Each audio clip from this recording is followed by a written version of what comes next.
Assalamu alaikum, bienvenue sur Vérité Din.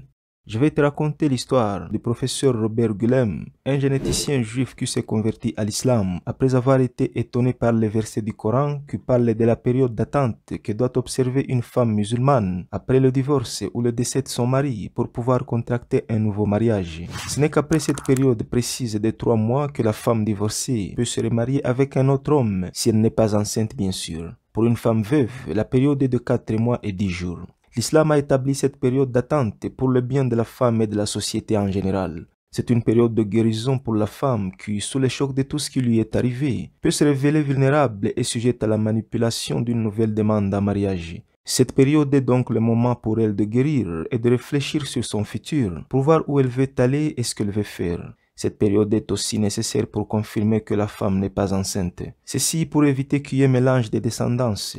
Cela dit, voyons ce que le docteur Guellem a découvert. En fait, ce savant juif a consacré toute sa vie à la recherche sur l'empreinte conjugale de l'homme. Au terme de ces recherches très approfondies, il est arrivé à la conclusion que cette empreinte de l'homme disparaît après un délai de 3 mois. Qu'est-ce que cela veut dire? Voici ce qui se passe.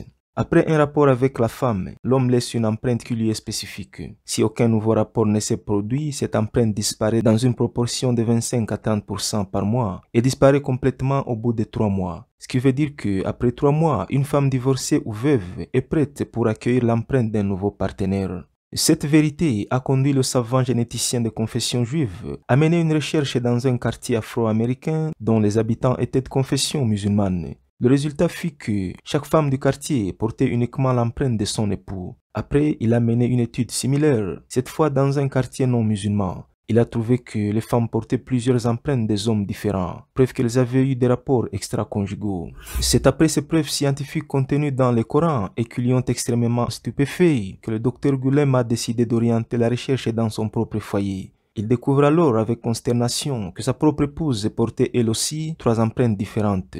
Donc elle avait eu des rapports avec 3 hommes différents. Ainsi, le savant fut convaincu que seul l'islam garantit l'intégrité de la femme et l'harmonie de la société et que la musulmane est la femme la plus propre au monde. Ce qui lui a amené à prononcer la shahada et devint musulman. Allah dit dans le Coran: nous leur montrerons nos signes dans l'univers et en eux-mêmes jusqu'à ce qu'il leur devienne évident que c'est cela le Coran, la vérité. Assalamu alaikum.